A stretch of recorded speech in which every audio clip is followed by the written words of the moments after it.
안녕하세요. 전기기능사 이론시험. 와, 양이 정말 많아서 혼자 공부하시려면 어디서부터 봐야 할지 좀 막막할 때 많으시죠? 특히, 이거 자주 나오는데 매번 헷갈리는 개념들 있잖아요. 정말 골치 아프죠? 그래서 오늘 저희가 여러분 학습 시간 확 줄여드리려고 시험에 진짜 자주 나오는 핵심 유형 하나를 제대로 한번 파헤쳐 보겠습니다. 오늘 분석할 자료는요, 그 전기기능사 AI 학습 노트라는 네이버 블로그 포스팅이에요. 여기가 그 관연도 기출 분석해서 중요한 거 잘 짚어주기로 좀 유명하더라고요. 그중에서도 수험생분들이 특히 많이들 헷갈려 하시는 거 합성 저항. 그중에서도 가장 작은 합성 저항 구하는 문제. 여기에 딱 집중해 볼게요. 오늘 목표는 아주 명확합니다. 저항 여러 개로 만들 수 있는 가장 작은 저항값. 이거 계산 원리를 확실하게 딱 이해하고요. 그래서 시험장에서 딱 만났을 때 망설임 없이 바로 정답 찾아낼 수 있게 하는 겁니다. 자, 그럼 시작해 볼까요? 그 블로그에서 다룬 핵심 문제가 바로 이거였어요. 시범 저항 5개를 가지고 얻을 수 있는 가장 작은 합성 저항값은 얼마일까요? 선택지는 1옴, 2옴, 4옴, 5옴 이렇게 주어졌고요. 이 문제를 딱 보면 역시 가장 작은 이 키워드가 확 눈에 들어오는데요. 전문가님, 이거 여러 대 저항 조합해서 가장 작은 저항값 만들려면 어떤 연결 방법을 먼저 떠올려야 할까요? 네, 아주 좋은 시작입니다. 가장 작은 합성 저항. 이 말이 정말 중요한 단서죠. 전기 기능사 시험에서 자주 보이는 패턴이에요. 결론부터 딱 말씀드리면요. 여러 저항으로 가장 작은 합성 저항 얻고 싶다. 그럼 무조건 모든 저항을 병렬로 연결해야 합니다. 속에 연결하면 방해꾼이 늘어나니까 전체 저항도 커져야 하는 거 아닌가요? 병렬로 연결하는데 왜 저항이 오히려 더 작아지는지 이게 좀 바로 와닿지 않을 수도 있을 것 같은데요. 네네, 충분히 그렇게 생각하실 수 있어요. 아주 예리한 질문이십니다. 중요한 포인트예요. 저항을 직렬로 연결하는 경우 그때는 말씀하신 게 맞아요. 전류가 흘러야 하는 길이 하나로 쭉 이어지잖아요. 그러니까 길이 좁고 길어지는 효과가 나요. 그럼 당연히 전류가 흐르기 더 힘들어지겠죠. 그래서 전체 저항은 각 저항값을 그냥 다 더한 만큼 커집니다. 아까 예시처럼 10옴짜리 5개를 직렬로 연결하면 10 더하기 10 더하기 해서 50옴이 되는 거죠. 이게 바로 가장 큰 합성 저항을 만드는 방법이고요. 하지만 병렬 연결은 개념이 좀 달라요. 병렬 연결은 뭐랄까 전류가 흐를 수 있는 길을 여러 개, 그러니까 차선을 여러 개로 만들어주는 거랑 비슷하다고 생각하시면 돼요. 예를 들어 좁은 길 하나로 차들이 쭉 가는 것보다 차선이 여러 개 있는 넓은 도로로 가면 교통 흐름이 훨씬 원활하잖아요. 그렇죠. 차선이 늘어나는 거네요. 네, 바로 그거예요. 병렬 연결은 전류가 이렇게 나뉘어서 흐를 수 있는 경로를 여러 개 만들어주니까 전체적으로 보면 전류가 훨씬 쉽게 흐를 수 있게 되는 거예요. 즉, 전체 회로의 저항은 오히려 감소하게 됩니다. 신기하게도 각 개별 저항값보다도 더 작아지는 결과가 나와요. 그래서 가장 작은 합성 저항을 원한다. 그럼 무조건 병렬 연결을 생각해야 하는 겁니다. 아하, 비유를 해주시니까 확 이해가 되네요. 병렬 연결은 전류가 갈 수 있는 길, 차선을 늘려주는 거군요. 그래서 전체적인 교통체증, 즉 저항이 줄어든다. 좋습니다. 그럼 이제 알겠어요. 시범 저항 5개를 모두 병렬로 연결했을 때 구체적인 합성 저항 값은 어떻게 계산해야 할까요? 공식이 있을 것 같은데요. 맞습니다. 병렬 회로의 합성 저항, 보통 R 토탈이라고 쓰죠. 이걸 구하는 일반적인 공식이 있어요. 이 공식은 뭐냐면 각 개별 저항값 있잖아요. R1, R2, Rn까지. 이 값들의 역수를 취해서 전부 더해요. 그 거한 값이 최종 합성 저항 R 토탈의 역수와 같다는 관계를 이용하는 겁니다. 수식으로 쓰면 이렇게 되죠. 1R 토탈 equal 1R1 플러스 1R2 플러스 1R3 플러스 쭉 가서 플러스 1Rn. 자, 그럼 이 공식을 우리 문제에 한번 적용해 볼까요? 시범 저항이 5개 있다고 했죠. 그러니까 R1부터 R5까지 모두 시범인 거예요. 따라서 공식은 1R 토탈 equal 10분의 1 더하기 10분의 1 더하기 10분의 1 더하기 10분의 1 더하기 10분의 1 이렇게 됩니다. 분모가 10으로 다 똑같으니까 분자만 더하면 쉽겠네요. 1을 5번 더하면 5죠. 그래서 10분의 1을 5번 더하면 10분의 5가 됩니다. 이 분수 약분할 수 있죠? 5로 나누면 2분의 1이 되네요. 즉, 1R 토탈 이꼴 2분의 1이라는 중간 결과를 얻을 수 있습니다. 원 R 토탈 이꼴 2분의 1. 네, 여기까지는 뭐 분수 덧셈이니까 괜찮습니다. 근데 여기서 끝은 아니죠. 우리가 구하는 건 R 토탈 그 자체니까요. 정확합니다. 여기서 정말 많은 분들이 실수를 하세요. 계산 결과로 나온 11, 이걸 그냥 최종 답이라고 생각하시는 경우가 생각보다 많아요. 정말 주의해야 돼요. 하지만 R 토탈분의 1, 이 10이라는 건 우리가 진짜 구하려는 R 토탈 값의 역수가 10이라는 뜻이거든요. 따라서 R 토탈 값을 제대로 얻으려면 11의 역수를 취해야 합니다. 11의 역수는 12분의 1, 즉 2가 되죠. 아, 2. 네, 그러므로 최종적인 합성 저항 R 토탈은 2옴이 됩니다. 선택지 중에서는 2번이 정답이겠네요. 2옴. 와, 시범짝이 5개를 병렬로 연결했는데 결과는 고작 2옴이라니 정말 각 저항값보다 훨씬 작아지는군요. 계산 자체는 뭐 크게 어렵진 않은데 마지막에 그 역수 취하는 거, 이거 빼먹으면 완전 다른 답을 고르겠어요. 저라도 시험장에서 긴장하면 깜빡할 수 있을 것 같은데요. 이거 진짜 주의해야 할 포인트네요. 맞습니다. 그 마지막 역수 계산, 이게 병렬 저항 계산의 핵심 함정 중 하나니까 꼭 명심하셔야 하고요. 그런데 이 문제처럼 병렬로 연결된 모든 저항의 크기가 똑같을 때 있잖아요. 그때는 이 계산 과정을 훨씬 더 빠르고 간단하게 할 수 있는 특별한 방법이 있어요. 일종의 지름길 공식 같은 거죠. 전기 기능사 시험처럼 시간 관리가 중요한 시험에서는 이 방법을 알아두면 정말 유리합니다. 오, 지름길 공식이요? 동일한 저항을 병렬 연결할 때만 쓸 수 있는 특별한 방법이라는 거죠? 와, 정말 궁금한데요. 알려주세요. 네, 여러 개의 저항을 병렬로 연결하는데 그 저항들 값이 전부 같다면요. 합성 저항값 R 토탈은 아주 쉬워요. 그냥 개별 저항값 R을 병렬로 연결된 저항의 총 개수 N으로 나눠주기만 하면 됩니다. 공식으로 표현하면 R 토탈은 R 나누기 N 이거예요. 정말 간단하죠?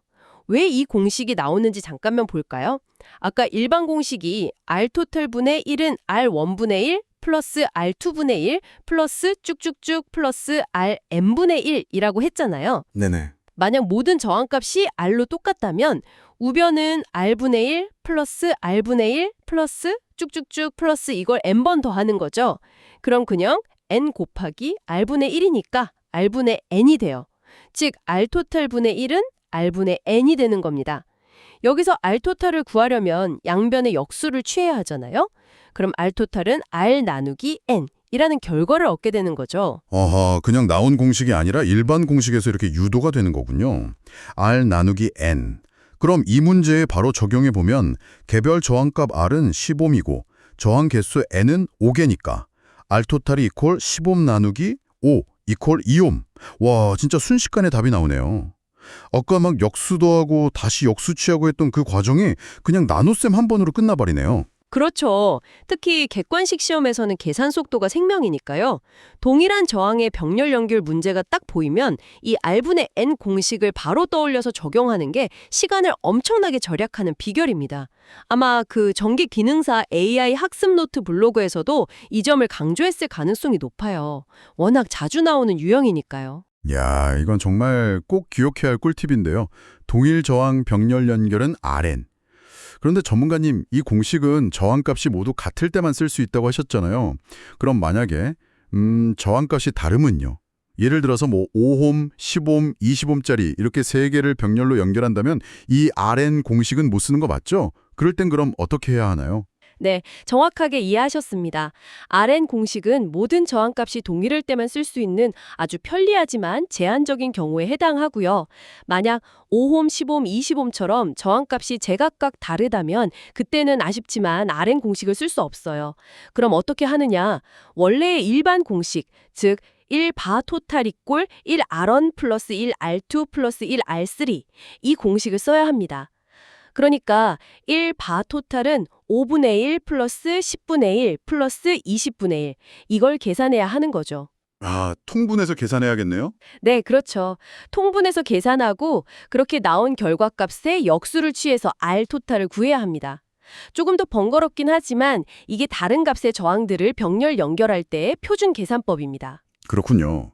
Rn은 편하긴 한데 조건이 있다는 거. 그리고 조건이 안 맞을 때는 어쩔 수 없이 기본 공식으로 돌아가야 한다는 거 명확하게 구분해서 알아둬야겠네요. 감사합니다.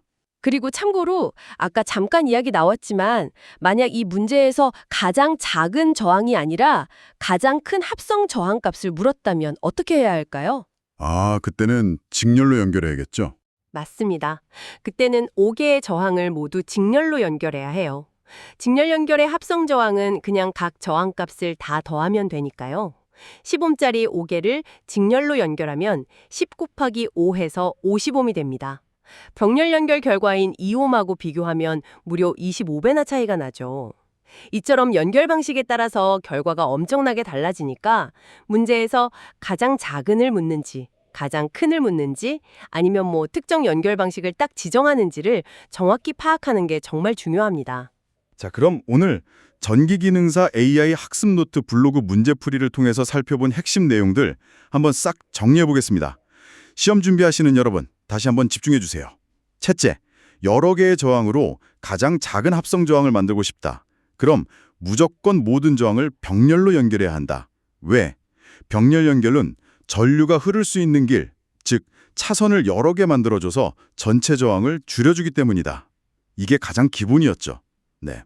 둘째, 일반적인 병렬 합성 저항 계산 공식은 각 저항값의 역수를 모두 더한 값의 역수다. 즉, 1R 토탈은 1R1 플러스 1R2 플러스 1RN 이 공식을 쓰는데 계산 결과가 1R 토탈 값이니까 마지막에 반드시 역수를 취해서 R 토탈 값을 구해야 한다는 점, 여기서 실수하면 절대 안 된다고 강조했습니다. 그리고 셋째, 오늘 배운 가장 강력한 꿀팁이었죠. 만약 병렬로 연결하는 모든 저항의 값이 동일하다면 복잡한 역수 계산 대신에 개별 저항값 R 나누기 저항 개수 N, 즉 RN 공식을 쓰면 아주 빠르고 정확하게 답을 구할 수 있다. 오늘 문제에서는 10옴 나누기 5개 해서 2옴, 정말 간단했죠? 단, 이 공식은 저항값이 모두 같을 때만 사용 가능하다는 점도 또 기억해야 하고요. 네, 아주 명확하게 정리를 잘 해주셨습니다. 이 개념들이 왜 중요하냐면 단순히 계산 문제 하나 푸는 걸 넘어서요. 전기 회로의 기본적인 작도 원리를 이해하는 데 이게 정말 필수적이거든요. 왜 병렬일 때 저항이 작아지고 또 왜 직렬일 때 커지는지 이런 이해가 바탕이 되어야 나중에 더 복잡한 회로 해석도 가능해집니다. 특히 동일 저항 병렬 연결할 때 RN 공식 이거는 관연도 출제 빈도를 보면 실전에서 시간 단축에 정말 결정적인 역할을 할 수 있어요. 아까 말씀하신 전기기능사 AI 학습 노트 같은 자료들이 이런 패턴을 강조하는 이유도 바로 거기에 있습니다. 꼭 숙지하셔서 여러분의 것으로 만드시길 바랍니다. 네, 맞습니다. 전기기능사 시험 혼자 힘겹게 준비하고 계신 여러분. 오늘 저희가 함께 분석한 내용, 특히 가장 작은 합성 저항은 병렬 연결이다. 그리고 동일 저항 병렬 연결은 RN이다. 이 두 가지 포인트는 정말 꼭 기억해 주세요. 시험장에서 비슷한 문제 딱 만나면 아, 이거 공부했던 거다 하고 자신 있게 푸실 수 있을 겁니다. 병렬 연결, RN 공식 이렇게 머릿속에서 바로 튀어나올 수 있도록 반복해서 연습해 보시면 더 좋고요. 자, 오늘은 동일한 값의 저항들을 병렬 연결할 때 합성 저항을 구하는 시험에 자주 나오는 아주 중요한 유형을 집중적으로 다뤄봤습니다. 근데 여기서 한 걸음만 더 나아가서요. 여러분의 지적 호기심을 좀 자극할 만한 질문을 하나 던져드리고 싶어요. 실제 전기 회로를 보면요. 단순히 직렬 또는 병렬로만 딱 구성된 경우는 사실 드물어요. 이 두 가지 연결 방식이 아주 복잡하게 막 섞여 있는 경우가 대부분이거든요. 예를 들면 어떤 저항들은 직렬로 묶여 있고 그 묶음이 또 다른 저항이랑 병렬로 연결이 되어 있고 이런 식이죠. 이런 직병렬 혼합 회로의 전체 합성 저항은 과연 어떻게 구할 수 있을까요? 오늘 배운 기본 원리들을 어떻게 조합하고 응용해야 할지 한번 고민해 보시면 정말 좋은 공부가 될 것 같습니다. 가지고 계신 교재나 문제집에서 관련 예제들 한번 찾아서 풀어보시는 것도 아주 좋은 학습 방법이 될 거고요. 오늘 저희와의 이 대화가 여러분의 전기기능사 합격이라는 목표 달성에 조금이나마 실질적인 도움이 되었기를 진심으로 바랍니다. 다음 시간에 더욱 유익하고 흥미로운 분석으로 다시 찾아뵙겠습니다.